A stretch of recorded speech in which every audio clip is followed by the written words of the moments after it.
우리가 계속 살펴봤듯이 데살로니가 교회는 바울에게 기쁨을 주는 그런 교회였습니다.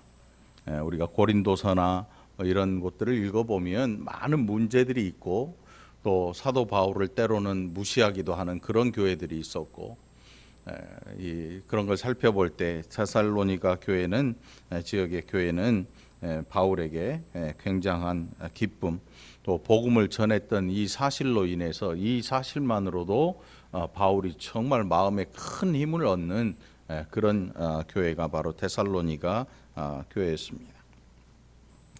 오늘 이제 이 데살로니가 전서의 마지막 부분인 5장의 말씀을 통해서 우리가 함께 은혜를 나누기 원합니다. 오늘 이제 이 권면하며 끝 인사를 주고 있는데, 형제들아 우리가 너희에게 구하노니 너희 가운데서 수고하고 주 안에서 너희를 다스리며 구원하는 자들을 너희가 알고 그들의 역사로 말미암아 사랑 안에서 가장 귀히 여기며 너희끼리 화목하라.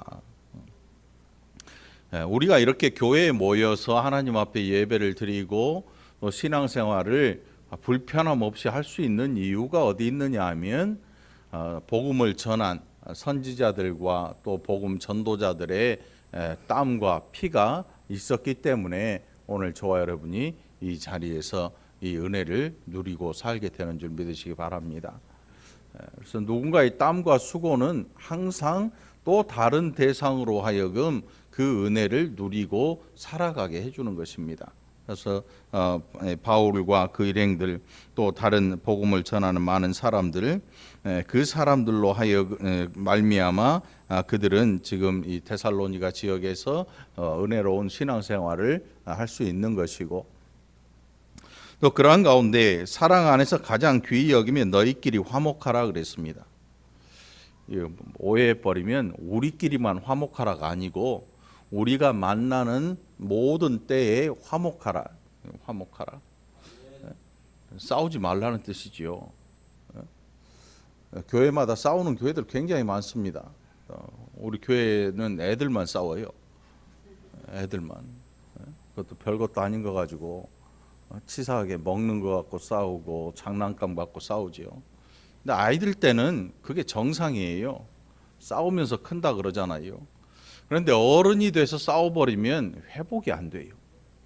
어른이 돼서 싸우면 서로 인격에 굉장한 상처를 주는 말들도 하게 되고, 그래서 여러분 부부싸움 할 때 제일 조심해야 될 부분이 뭐냐면 인격에 상처를 주는 말을 하면 안 되는 거지.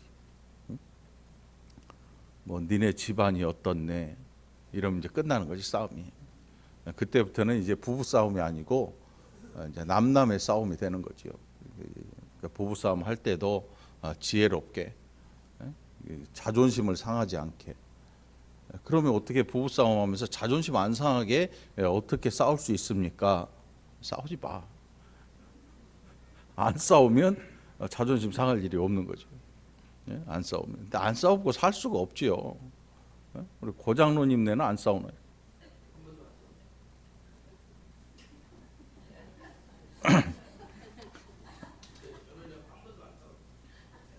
알았어요.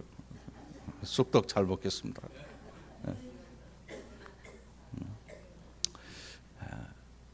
이 다툼이라고 하는 거예요. 그래서 데살로니가 교인들에게 사도 바울이 뭐라고 했는가 하면 너희끼리 화목해라.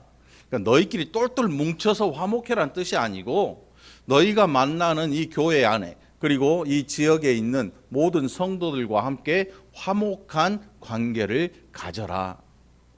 그런데 여러분, 내가 잘해준다고 해서 전부 화목하진 않습니다. 화목하려고 하면 굉장한 노력이 들어갑니다. 노력이 들어가요. 뭐 전혀 혈연 관계도 아니고, 여기 앉아 있는 분들 중에 뭐 혈연 관계여서 앉아 있는 사람들은 별로 없습니다. 물론 몇 명은 있겠지요. 그런데 쭉 둘러봐도 혈연 관계 때문에 여기에 모여 있거나 여기에 왔거나 그런 분들은 별로 없습니다.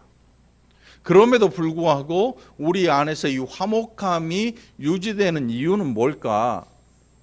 유지되는 이유는 뭘까? 노력이 있기 때문에 그렇습니다.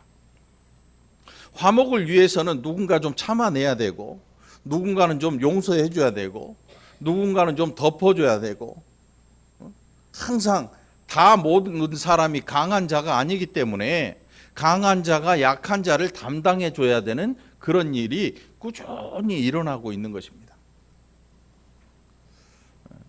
우리 교회는 그래도 분위기 굉장히 좋은 거예요, 여러분. 분위기 좋아요. 제가 이 교회를 다녀서가 아니고 분위기 굉장히 좋은 거예요. 진짜로. 어느 교회 가면 이 불안한 교회들이 있어요. 말 이렇게 대화하는 내용들이 굉장히 공격적이고 날카롭고, 아니면 뭐라 그럴까요? 마치 두 팀이 나뉘어서 경쟁을 하는 것 같은 그런 분위기를 느끼게도 해줘요, 실제로. 그런데 우리 교회는 그런 게 없어서 제가 교회 다니기가 편해요. 안 그랬으면 안 다니지.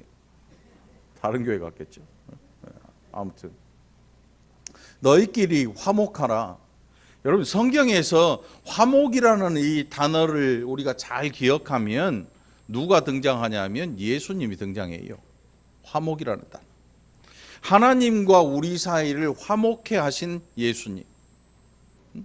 그 우리는 어떤 역할을 해야 되냐면 교회 안에서 성도와 성도 간의 화목을 위해서 헌신할 줄 아는 일꾼이 돼야 돼요.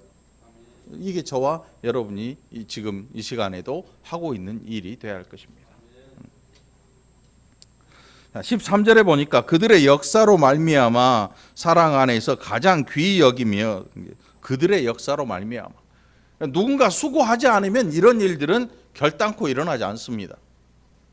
결단코 일어나지 않습니다. 절대로 양보하지 않는 사람들도 있습니다, 여러분. 티끌 하나 결단코 양보하지 않는, 어떤 것도 양보하지 않는 그런 사람들이 있습니다. 거기에는 아주 무서운 격돌이 예상이 되지요. 항상 야, 이거 뭔 일 꼭 날 것 같아. 뭔 일 날 것 같아. 형제 간에도, 부부지 간에도, 또 부모와 자식 간에도 이런 경우들이 우리가 살고 있는 이 지구상에는 비일비재합니다. 얼마나 많은지 모릅니다. 그런데 핏줄로 이루어진 공동체도 아님에도 불구하고 화목한 관계가 유지되는 거예요. 예, 그들의 역사로 말미암아. 여기 그들의 역사. 복음을 전하고 예수 그리스도를 가르치고 또 그 앞에서 배우고 그것을 행하는. 그래서 아무리 좋은 가르침을 주었다 해도, 아무리 복음을 제대로 전했다 해도 받은 자가 그것을 제대로 행하지 않으면 소용이 없는 거죠. 아무리 앞에서 누군가가 떠들고 큰 소리로 이야기하고 많은 것들을 전해줘도 듣는 자가 그것을 가지고 행하지 않으면 별 효과가 없는 것이죠. 어떤 사람은 좋은 선생님을 찾습니다. 애가 이제 고3인데 1:1 과외를 해야 되는데 좋은 선생님을 찾아요. 막 1,000만 원짜리 과외도 있대잖아요. 쪽집게 선생님도 있어요. 진짜로 쪽집게를 들고 다니는 건 아니고 쪽집게 과외 선생님. 1,000만 원, 1,500만 원 이래요. 진짜. 그런데 그 엄마는 자기 자식에 대해서는 별로 생각을 안 해요. 자기 자식이 정말 공부할 준비가 돼 있는 아이면 뭐 1억짜리라도 아깝지 않겠죠. 뭐 1억은 안 되겠지만.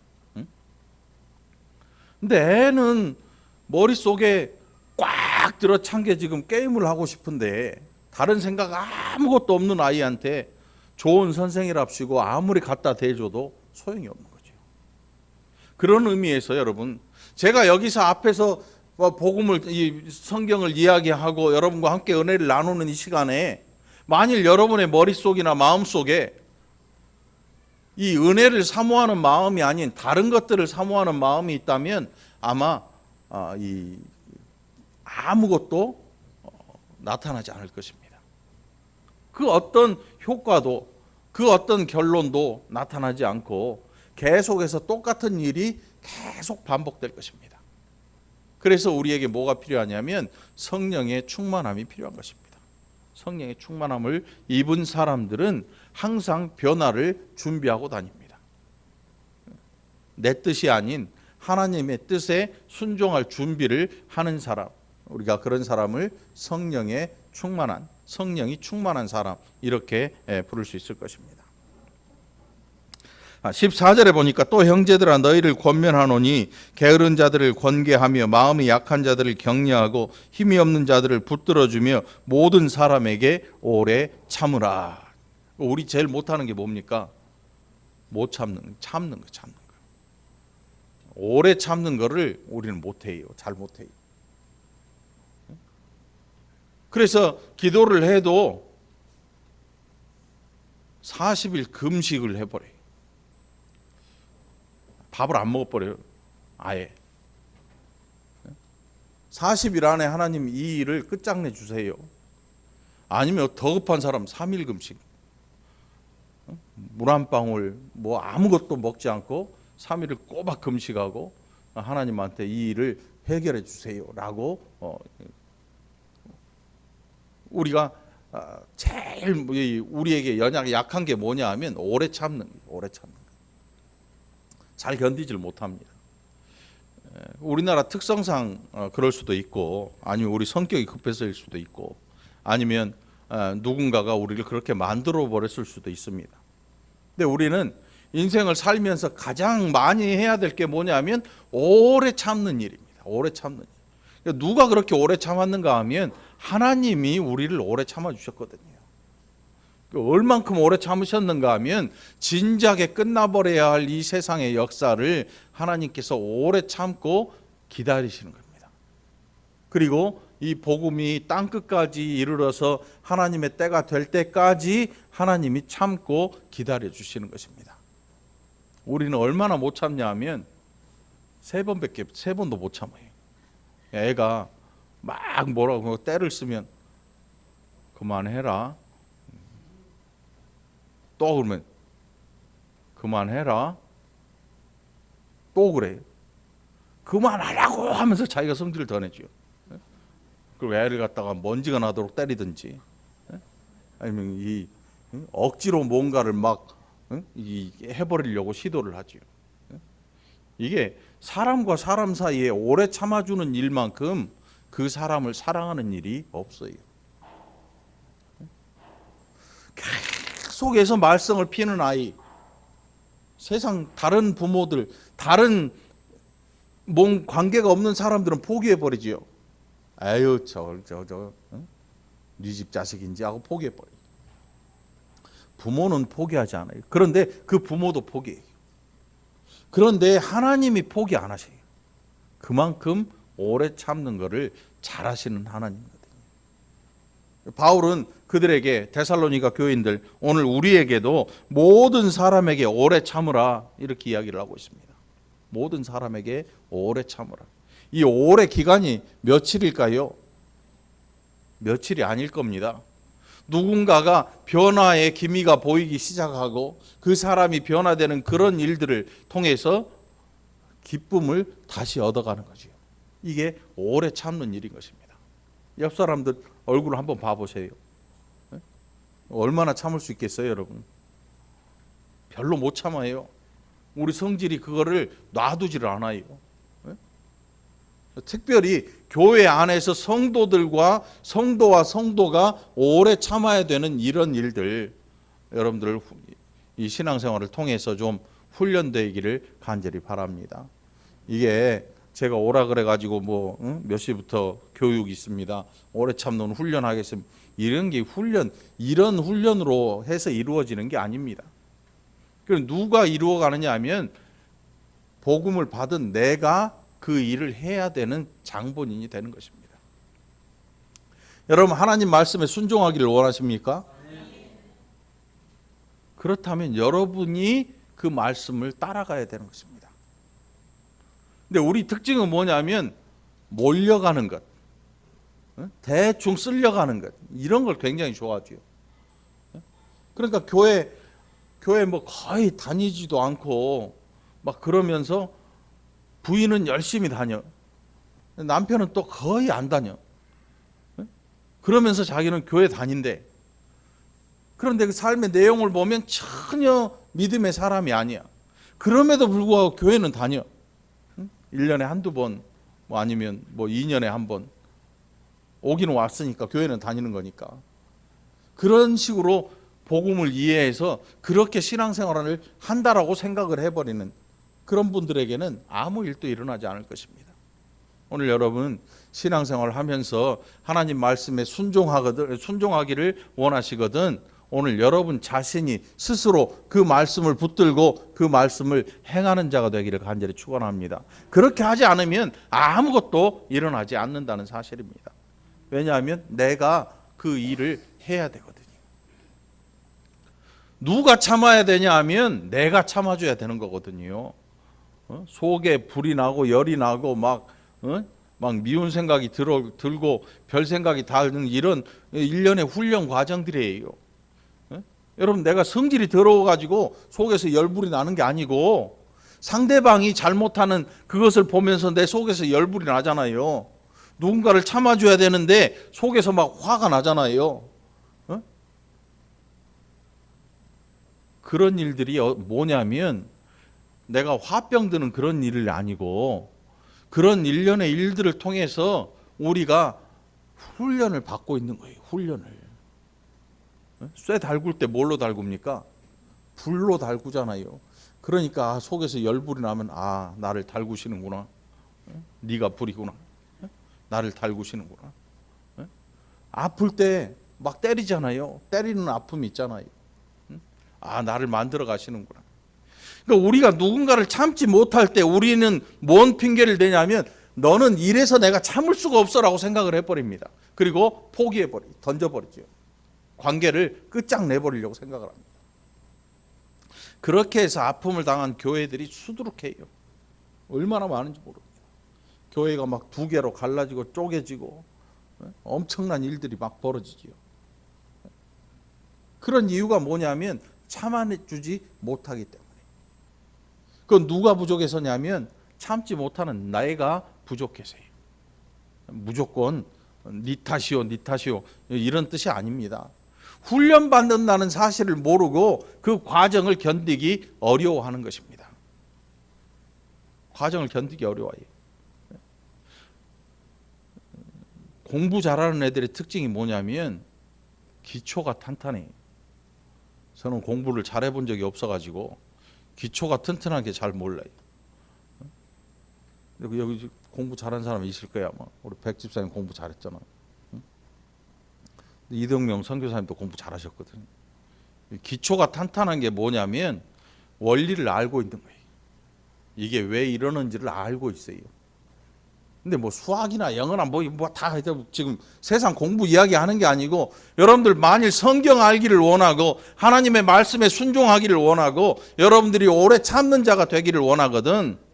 그냥 패스해가지고 저 높은 자리까지 달려가는 것만 생각하지 말고 성경을 통해서 우리가 믿는 예수 그리스도에 대해서 바로 알고 바로 이해하고 하나님의 뜻을 신중하게 생각하고 진지하게 받아들이고 그리고 하나님께서 나를 사랑하시는 그 사랑을 다시 한번 계속 묵상해 보고 그렇게 해서 내가 왜 참아야 되는 사람인지 내가 왜 노력해야 되는지 내가 왜 헌신해야 되는지를 바로 알고 이해할 줄 아는 원리를 아는 복음을 잘 아는 저와 여러분이 되기를 간절히 축원합니다. 그래서 우리가 이렇게 변하지 않은 이유가 뭐냐면 잠깐의 감정 이런 것에 치우쳐서 속아요. 찬양하다 보면 눈물이 막 줄줄 날 때도 있잖아요. 막 기도하다 보면 눈물이 줄줄 날 때도 있잖아요. 어느 부흥 강사님의 강의 설교를 듣고 있으면 할렐루야 아멘 하면서 막 회개하고 막 그럴 때 있잖아요. 그런데 그게 순간인 이유가 뭐냐면 거기에 내 인격이 움직이지 않고 감정만 솔깃해져 버렸기 때문이에요. 복음은 우리의 인격을 바꿉니다. 하나님의 능력은요 우리의 인격을 바꿔요. 인격을. 그래서 예수를 믿는다고 하는 것은 우리의 인격이 달라지는 행위입니다. 인격이 달라져요. 여러분 인격 아시죠? 인격. 개격 아시죠? 개한테는 개격이 있어요. 사람한테는 사람다움의 인격이 존재합니다. 이 인격이 자리하는 게 어디냐면 우리가 마음이라고 불러요. 마음. 오늘 이 본문 속에 보면 이제 우리의 그 인격에 대한 변화를 바울이 이야기하고 있는데, 삼가 누가 누구에게든지 악으로 악을 갚지 말게 하고 서로 대하든지 모든 사람을 대하든지 항상 선을 따르라. 여러분 이러기 쉽지 않아요. 그래서 몰려다니면 안 돼요. 몰려다니는 신앙생활은 굉장히 위험합니다.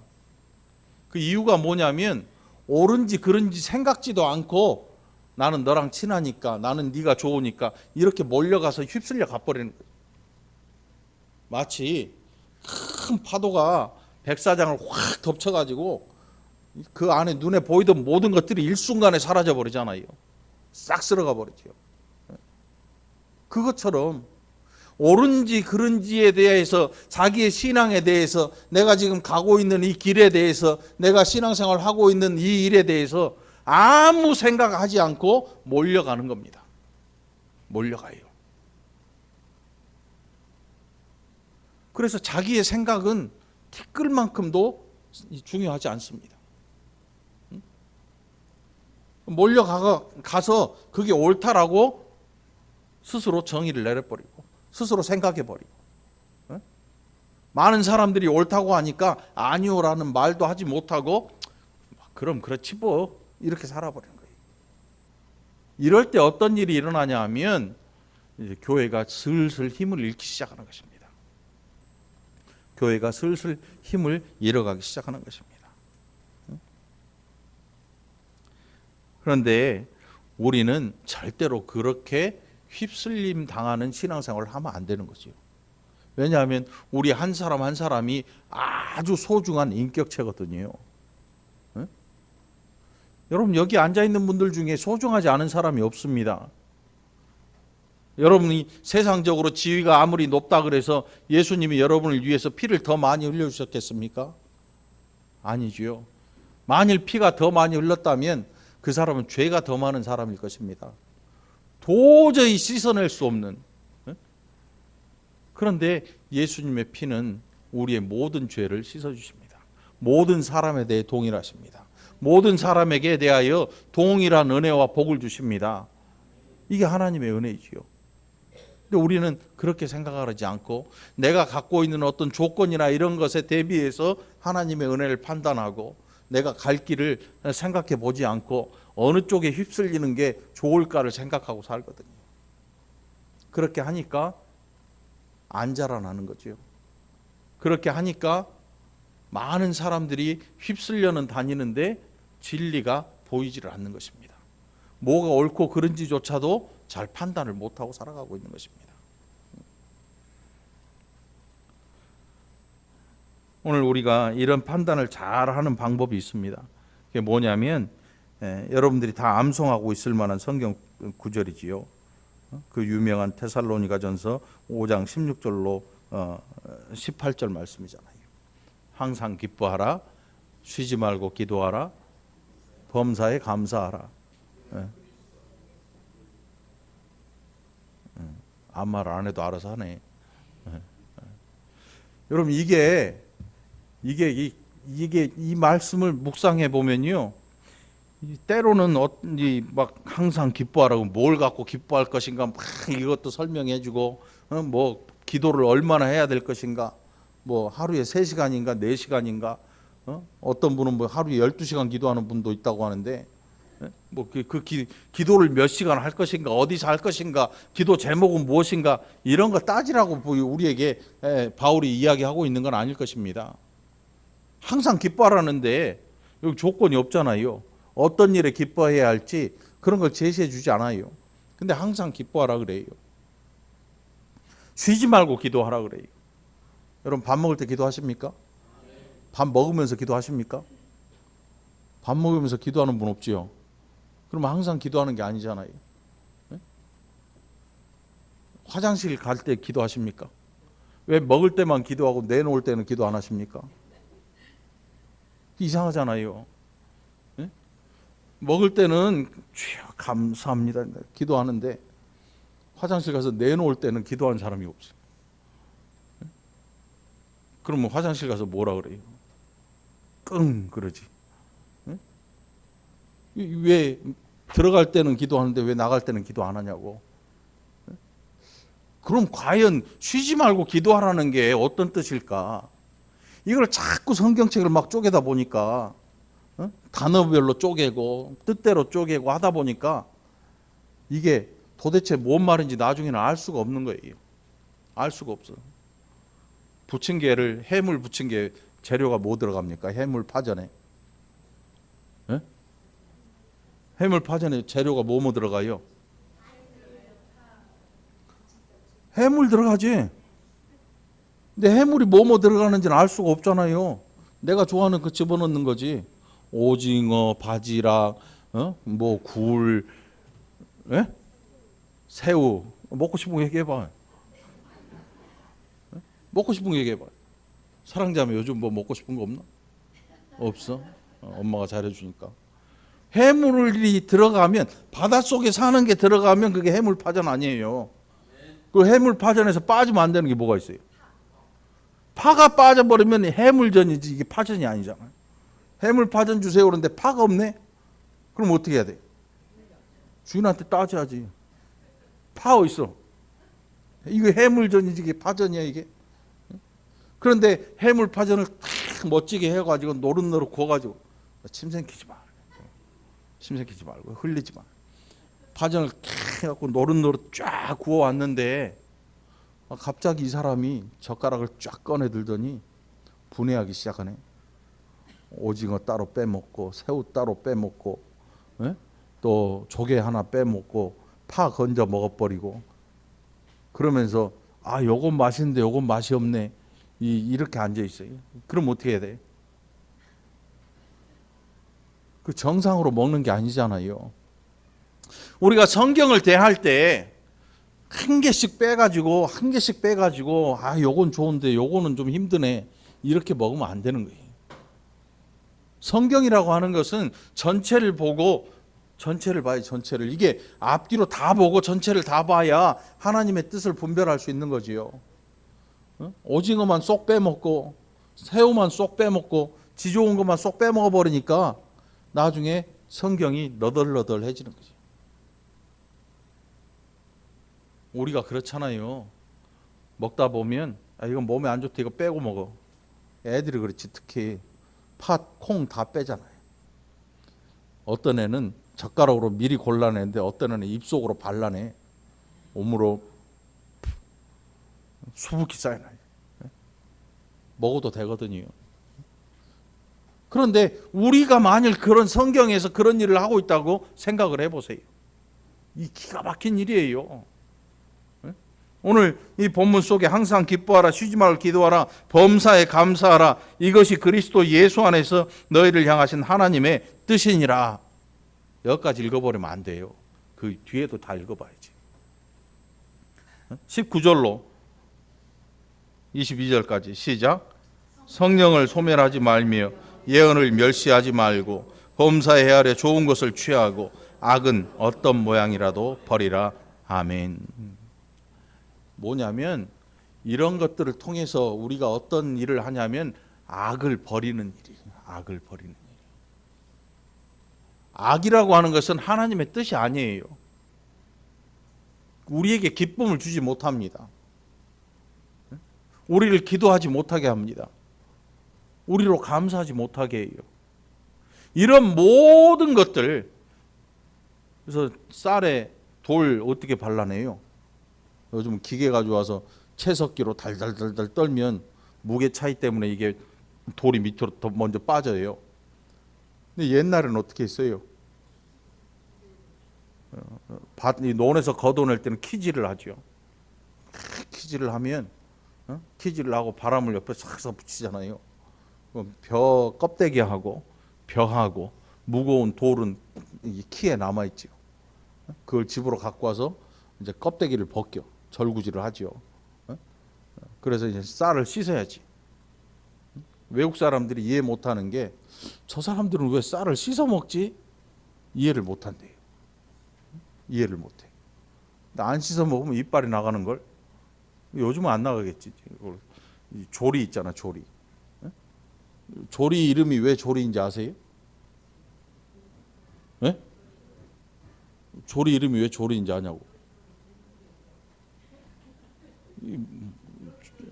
조리 있게 잘 해가지고 돌을 골라내라는 거지. 멍청하게 하지 말고 조리 있게 해서 이렇게 돌을 골라내라고. 이름이 조리인가 봐. 이게 1월 1일 날 복 받으려고 사는 조리 그런 거 하지 말고. 조리의 기능은 이 쌀만 건져내잖아요. 돌 안 건져내고 싹 돌리면, 조리 있게 싹 돌리면 쌀이 위 안으로 싹 들어오잖아요. 돌 없는 그 골라내고. 우리로 하여금 악을 버리게 해주는 힘이 어디서 오느냐 하면, 우리가 말씀을 제대로 알고 그 말씀을 제대로 행할 때, 그리고 오늘 바울의 기록대로 항상 기뻐하고 쉬지 말고 기도하고 감사하고 성령을 소멸치 말고 예언 멸시치 말고 범사에 하려 좋은 것을 취하고, 이런 일련의 일들을 통해서 악이 구별되는 거예요. 악이 우리에게서 구별되는 거예요.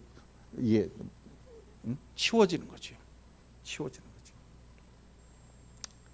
그런데 이런 과정들이 쉬운 과정이 아니에요. 그러니까 여러분, 신앙생활을 쉽다고 생각하면 안 돼. 신앙생활은요, 우리 인생 가운데 많은 것들이 투자돼야 되는 그런 시간이에요. 돈 얘기하는 거 아니에요. 투자돼야 된다니까 여러분, 돈 생각하면 안 돼. 신앙생활은 돈하고 상관이 없단 말이죠. 우리의 인생에 있어서 우리의 많은 노력들이 투자돼야 돼요. 그런 의미에서 우리의 머릿속에 있는 신앙생활이라고 하는 것들은 너무 싸구려요. 너무 싸구려. 누군가 복음을 이렇게 싸구려로 바꿔놔 버렸어요. 가서 박수치고 막 찬송 좀 하고 기도 좀 하고 눈물 좀 빼고 나면 아이고 은혜 받았네 하면서 그렇게 산단 말이죠.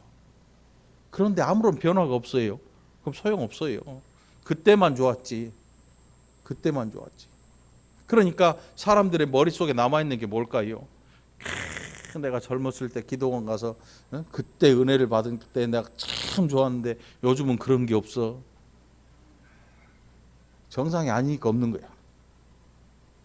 정말 정상적인 은혜는 우리가 가정생활 하듯이 아무 일 없이 살아가는 것, 아무 일 없이 예수를 믿고 별일 없이 기도를 하고 별일 없이 사람을 사랑할 줄 알고 별일 없이 누군가를 용서할 줄 아는 이런 일들, 우리 인생에 갑자기 막 대폭발 사건이 일어나는 이런 일들이 없어도 예수를 끝까지 믿을 줄 아는 것, 이게 우리가 정상적인 신앙생활을 하는 것입니다. 그러니까 여러분, 이벤트를 좋아하면 안 돼요. 이벤트. 저기 오픈하면 아가씨들 불러다가 짧은 반바지 입고 막 미니스커트 입고 춤추고 난리를 피잖아. 빠빠빠빠빠 막 이러잖아. 그 이벤트잖아요. 돈도 엄청 들어가요. 막 사람들 지나갈 때 막 물티슈 공짜로 나눠주잖아. 돈 엄청 들어가. 뭐 물티슈, 전단지 막 아가씨 막 앞에서 어서 오세요. 뭐 파전이 맛있어요. 뭐 난리를 피잖아. 한 이틀 하고 이제 가. 그럼 끝이야. 그런데 중요한 것은 이벤트를 아무리 해도 맛이 없으면 사람이 안 가. 맛이 없으면 안 가죠. 음식 장사 중가 제일 어려운 거 여러분. 아무리 친한 친구라도 친구가 하는 식당에 갔는데 음식이 맛이 없어. 2번 갈 것 같아요? 집에서 해주는, 집사람이 해주는 음식이 맛이 없어도 성질을 하는데 돈 내고 먹는 음식이 맛없어 봐요. 가겠냐고? 절대 안 가지. 성질 나지요. 응? 야, 어디가 맛있을까 찾고 다니다가 여기 맛있겠다고 들어가는데 맛없어 봐. 그건 더 성질 나. 응? 더 성질 나요. 응? 여러분, 신앙생활이라고 하는 게 이벤트 해가지고 될 일이 아니에요. 잠깐 기도로 막 한다 그래서 우리 인생에 있어서 우리의 신앙이 건강해지거나 그렇게 되질 않아요. 하나님께서 일상에서 우리에게 보여주십니다. 저 뒤에 있는 우리 믿음이하고 아름이 있잖아요. 키를 확 키워놔야지 하고 오늘 하루 종일 소를 한 마리를 먹여봐. 2명한테 소 한 마리 먹을 수 있겠어요? 먹다가 토할 거예요. 먹다가 탈 날 거야. 그렇게 한다고 되는 게 아니야. 그래서 오래 참는 것을 어디서 배우냐 하면 일상에서 배우는 거예요. 일상에서 아이들이 커나가는 모습을 통해서. 또 신생아가 응애하고 태어났는데 나중에 시집가는 우리 혜인이 같은 경우에 말이지요. 제가 전도사 때 걔가 태어나가지고 강보에 쌓여서 이렇게 왔거든. 김동숙 권사님이 그때는 젊었는데 지금도 굉장히 젊어. 젊어 이렇게 강보에 쌓았고 나왔는데 그놈이 이제 시집 간다고 그래고 시집 가버렸네. 야, 그런 일이 생긴다니까. 거의 20, 걔 몇 살이지? 28인가 지금? 7. 27년을 참은 거예요. 앞으로 더 참아야지요. 이제 손주도 봐야 되고 뭐 이런 일들이 생길 거 아니에요. 그런데 우리는 이런 일련의 일도 오래 걸리는 이 시간에 대한 것을 우리 신앙에서는 인정을 안 하려고 그런단 말이죠. 우리 신앙 속에서는, 신앙생활에서는 그런 것들을 잘 인정을 안 하려고 그래요. 여러분 신앙생활 하면서 여러분 한 30년 기도해 보신 적 있습니까? 30년. 그 기도 제목이 어떤 사람의 영혼을 위해서 너무 사랑해서 너무 안타까워서 그 사람의 영혼을 놓고 기도해 보신 적 있습니까? 한 30년, 40년 동안? 우리는 그런 거 잘 못하잖아요. 그래서 100일 작정 기도를 해버려야지. 저 인간이 홀딱 망하든지 어디 아파가지고 예수님 앞에 나오기를 내가 기도해버려야지. 무서워. 무시무시해. 거의 공포지요, 공포. 전도를 해도요, 지금 당장 안 따라오면 뭔지를 날 것처럼 전도하니까 전도가 아니지요. 거의 무시무시하게. 오늘 여러분 누군가를 참아내고 또 악한 것을 분별해내고 악한 것들이 떨어져 나가는 이런 일련의 일들은 하루 이틀에 일어나는 일들이 아닙니다. 우리가 인생을 살아가는 동안 오래도록 우리가 그 가운데서 훈련되고 그런 것들을 발견하고 또 감사하면서 그런 일들로 말미암아 기뻐하면서 그런 일들로 말미암아 기도하는 가운데 사람도 참아내고 악한 일에도 우리가 대적할 줄 알고 물리칠 줄 알고 또 때로는 참아내고 용서할 줄도 아는 이런 일련의 많은 일들이 우리 인생 속에서 계속 벌어지면서 우리가 점점 하나님의 나라에 가까워지고 가는 것입니다. 우리가 이런 것들을 인정하지 않으면 신앙생활이 재미가 없거든요. 신앙생활이 재미가 없어. 부부생활에 갱년기가 오잖아요. 이게 권태기라 그러죠. 권태기. 권태기가 언제 와요? 권태기가 언제 와요? 권태로울 때 오는 게 권태기잖아. 몇 년이라는 뭐 그런 것도 없어요. 상대방에 대해서 흥미가 사라질 때, 상대방에 대해서 기대치가 제로일 때, 상대방에 대해서 이제 이 부부의 남녀 간의 사랑이 아니고 이제는 전우애가 생겼다 그러죠. 전우애. 이런 게 생겼다. 그러니까 뭔가 남녀가 결혼을 해서 살아가는데 남자로서 여자를 대하는 기대치가 사라져 버리든지 여자가 남자를 보는 기대치가 남자에게 거는 기대치가 사라졌을 때 그때 이제 오는 거지요. 그러니까 부부 관계도 노력하지 않으면 굉장히 힘들어지거든요. 굉장히 힘들어지잖아요. 이게 결혼할 때는 이쁘게 꾸미고 맨날 막 화장하고 입술 빨개 가지고 막 귀걸이도 이쁘게 하고 오더니 결혼하고 애 하나 낳고 하더니 갑자기 남자처럼 살아. 살 때 막 방구 빵빵 껴대고 막 방구 끼는 거야. 생리현상이니까 어쩔 수 없겠지만 전혀 남편 앞에서 자기가 이 여자라는 사실을 망각해 버리고 살아요. 이렇게 사니까 볼 때 이제 우리는 동지가 되었나 보다 이런 생각을 할지도 몰라요. 이게 굉장히 심각해요. 그러니까 부부관계가 힘들어지는 거지. 얼굴 봐봤자 그냥 남자 대 남자 뭐 이렇게 보는 것처럼 여겨지고 굉장히 힘든 거죠. 그러니까 여러분 오늘 성경을 다시 한번 잘 묵상하게 되기를 바랍니다. 성경을 막 쪼개가지고 그렇게 보지 말고 잘 묵상해서 하나님이 우리에게 가지신 뜻이 무엇인지, 그래서 오늘 본문 속에 보면 이것이 그리스도 예수 안에서 너희를 향하신 하나님의 뜻이니라 이렇게 말씀하고 계시잖아요. 뭐 기뻐하고 감사하고 기도하고 이 세 가지 뿐이겠습니까? 하나님이 우리에게 가지신 뜻, 우리가 악한 것들을 분별할 줄 아는 사람이 되는 것, 악한 것들을 분별해내서 그것을 대적하고 그것을 해결할 줄 아는 장성한 자가 되는 것, 이게 하나님이 우리에게 가지신 뜻, 가지신 뜻이죠. 자식을 키우는데 백날 키우고 20살, 30살 됐는데도 아직도 애처럼 구는 것, 이게 비정상이거든요. 정상 아니거든요. 뭔가 문제가 있는 거예요. 여러분들은 어떻습니까? 여러분들 신앙생활 할 때 하면서 여러분들 스스로가 나 믿음이 옛날보다 나아진 것 같아. 믿음이 이런 면에서 내가 참아내는 것 같아. 이런 것들을 좀 발견하면서 여러분 자신 스스로가 여러분들을 확인해 볼 수 있기를 간절히 축원합니다. 이게 우리의 믿음의 모습이 되어야 될 줄 믿습니다. 19절로 23절 보면 성령 소멸하지 말고 예언 멸시하지 말고 범사에 헤아려 좋은 것을 취하고 악은 어떤 모양이라도 버리라. 이런 것 뭐냐, 무슨 뜻이냐면 우리의 인격적인 변화를 추구하고 가는 것입니다. 인격적인 변화를 추구하는 일입니다. 교회 안에서 저 사람 교회 처음 올 때는 정말 개떡 같더니 신앙생활 하면서 정말 점점 변하더니 지금은 보니까 너무 좋네. 이런 말을 좀 들을 수 있어야 돼요. 여러분 스스로가 이런 말을 좀 들을 수 있어야 됩니다.